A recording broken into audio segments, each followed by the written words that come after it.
તમે જુઓ અત્યારે આજની તારીખમાં 2 દિવસથી 6,000 કરોડની કૌભાંડની વાત ચાલે છે ને, રાઈટ? ભૂપેન્દ્રસિંહ ઝાલા કરીને છે, એ માણસ 6,000 કરોડ રૂપિયા કટકટાવી ગયા. હવે તમે વિચાર કરો, આજના એડિશનલ ડીજીએ કોન્ફરન્સ કરીને કીધું કે 2-3 વર્ષથી અમારી એના ઉપર નજર હતી, અમને એક નનામી ફરિયાદ મળી હતી, એ ફરિયાદ પછી અમે વોચ રાખી હતી અને એના ઉપર નજર હતી ને આમ ને તેમ.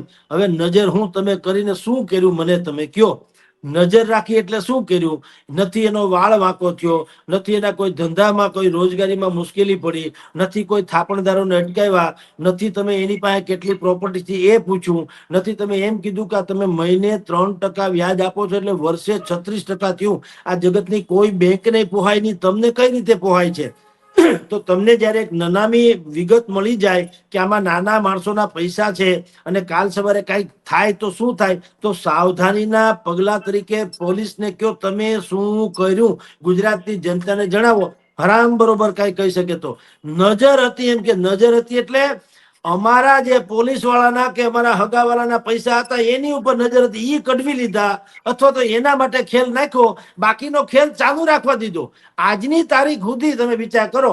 અને હવે શું કહેવામાં આવે છે કે સંભવ છે કે ભૂપેન્દ્રસિંહ ઝાલા જે છે એ વાયા નેપાળ દુબઈ વયો જશે. તમને કોણે કીધું ભાઈ? આ જેણે તમને આ સંદેશો આપ્યો હોય, આ પ્રકારની સૂચના આપી હોય, તો પોલીસે કેમ એને ઝડપી ન કરી, જપ્તી ન કરીને એના મોબાઈલ ટ્રેસ કરીને એને પકડીને લીધા? તમને રૂટની પછી ખબર છે કે વાયા નેપાળ થઈ અને દુબઈ વયા જશે. એમ વિચાર કરો, 6,000 કરોડનું કૌભાંડ. અને આ તો 6,000 કરોડ અત્યારે બહાર આવેલો આંકડો છે. તમે ઉત્તર ગુજરાત ને મધ્ય ગુજરાતના લોકો તો એમ કે છે કે 12-15 હજાર કરોડ છે.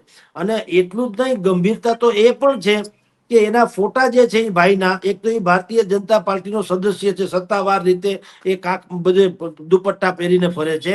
પાછા CR પાટીલ થી માંડીને અનેક મંત્રીમંડળના સદસ્યો એના ફોટોગ્રાફ્સ વગેરે છે. તો પોલીસની કે સરકારની જવાબદારી ન થાય કે ભલે એક વખત કૌભાંડ થઈ ગયું માની લો તો તમે પકડી તો શકો ને? તમે પોલીસ તરીકે એલર્ટનેસ શું દાખવી મને કયો? 2020 થી પોલીસ કે અમને આની ગંધ હતી, એમ વિચાર કરો. તો 2020 થી આ 2024 હાલે છે, તો તમે હું ગંધ માણ્યા કર્યા ખાલી? આવું હોય કે? ધવલસિંહ ઝાલા છે તો એનું પ્રમોશન કરવા ગયા હતા શાળાનું. હા, હવે ગેંગે અત્યારે વિડિયો બહાર આવ્યો કે ભાઈ મારે આની સાથે કોઈ લેવા દેવા. પછી જયારે એને પેલા એને માર્કેટિંગ કર્યું, એમ સમજો માર્કેટિંગ એટલે એને એની સરાહના કરી હતી. સત્તાવાર તો માર્કેટિંગ નતું કર્યું, પણ એક ફંક્શન હતું ને એમાં ભાઈ પણ હાજર હતા મંચ ઉપર. તો એને એની સરાહના કરતા કહ્યું કે ભાઈ જે માણસને એકના ડબલ કરતા આવડતા હોય એને બધું આવડતું હોય, તમે ચિંતા કરતા નહીં. એ ચિંતા કરતા નહીં શબ્દ કોના માટે હોય? રોકાણકારો માટે. હવે ખેર, જેની જાહેર ફંક્શનમાં કહી દીધું, અત્યારે ગધેડો થયો, હોબાળો મચ્યો, એટલે હવે એને ખુલાસો કર્યો કે ભાઈ મારો તો કહેવાનો આશય એમ હતો કે એક માણસને એકના ડબલ કરતા આવડતું હતું. મેં એમ કીધું કે આવો ગ્રોથ, આવો વિકાસ આવો હોવો જોઈએ વગેરે વગેરે. પણ એ કોઈને ગળે ઉતરે નહીં, કોઈ મૂર્ખ નથી. તમે ગમે એમ કહો તો પણ તમે કારેલાને ચોકલેટનું માથે ઓલો ઢોળ ચડાવીને ખવડાવો, થોડું મીઠું થઈ જાય? એ તો કડવું, એ કડવું. એમ તમારાથી જે થાતા થઈ ગયું થઈ ગયું. મારો પ્રશ્ન તો એટલો છે કે આમ જયારે ચારે કોરથી નિરાશા સાંપડતી રહે, ખ્યાતિકાંડ તમે જુઓ, હોસ્પિટલના ખ્યાતિકાંડ, નરેન્દ્ર અમીન જેના ઉદઘાટન કરે છે અને આરોગ્ય મંત્રી જેને બેસ્ટ હોસ્પિટલનો એવોર્ડ આપે છે, અને આપણે જાણીએ છીએ દુનિયા લોકોના હૃદય ચીરી નાખ્યા. તમે કલ્પના તો કરો, આ કઈ પૈસાની ભૂખની ભૂતાવળ તો જુઓ. કમસે કમ આર્થિક ગુના તો હજી સમજ્યા, તમે લોકોના જીવ સાથે ખેલવાડ કરો ને એ આવા બગલા ભગતો, જેને લોકો દેવ માને છે, ભગવાન માને છે, એવા બગલા ભગતો. અને એમ કે છે 6 મહિનામાં કે 1 મહિનામાં કે 1 વર્ષમાં 5,000 જેટલા એને એમ કે ઓપરેશન કરને કા જરૂર નથી, તોય એન્જિયોગ્રાફી થી માંડીને બધું કેવળ પૈસાની ભૂખ, પૈસાની ભૂખ, પૈસાની ભૂખ. આખા ગુજરાતમાં ભૂખી ભૂતાવળની જેમ પૈસાની ભૂખ બરેકને લાગી છે.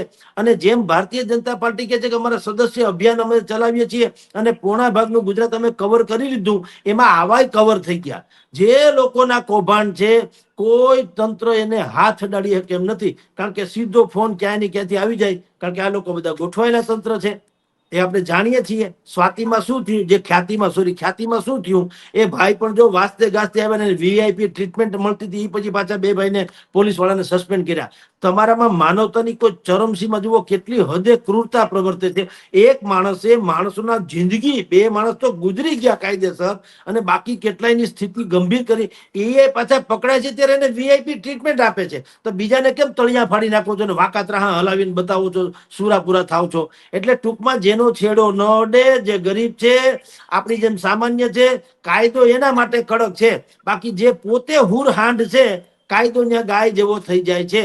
એટલે મોરબીમાં પાટીદાર સમાજના લોકો ભેગા થયા અને એને કીધું કે હવે આવી સરકાર હોય તો એના ભરોસે રહેવાય નહીં. આપણે ધંધા ધપાઈ કરવા કે નહીં, બેન દીકરીની હિફાજત કરવી કે નહીં, આપણે જમીન જાગીર પ્રોપર્ટી છે એની સલામતી રાખવી કે નહીં. એટલે એને કીધું કે હવે તમારું તો જેથી મેળ પડે તેથી તમે અમને રિવોલ્વરના લાયસન્સ આપો, એટલે સ્વરક્ષા માટે ન કરે નારાયણને જરૂર પડે તો અમે એમાં કંઈક અમારી રક્ષા કરી શકીએ. એટલે આ મુદ્દામાં એકેયને મળશે નહીં કે આવી રેલી લઈને ગયા એટલે કઈ બધાને ધડાધડ આપવા મળશે, એવું ન થાય.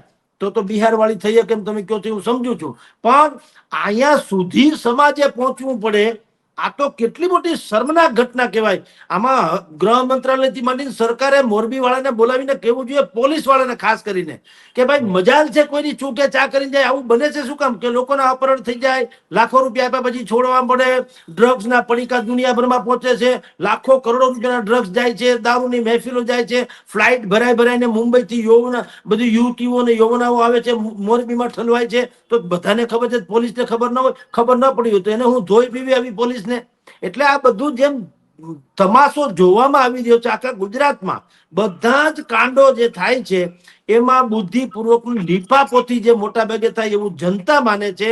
એટલે હવે આ જનતાનો આક્રોશ છે ને એને કીધું કે ભાઈ તું મુજે ખૂન દો મેં તુમ્हें આઝાદી દૂંગા. એની જેમ તમે મને પિસ્તોલ આપો, અમે અમારી જાતનું સલામતી પૂર્વક કરી લેશું.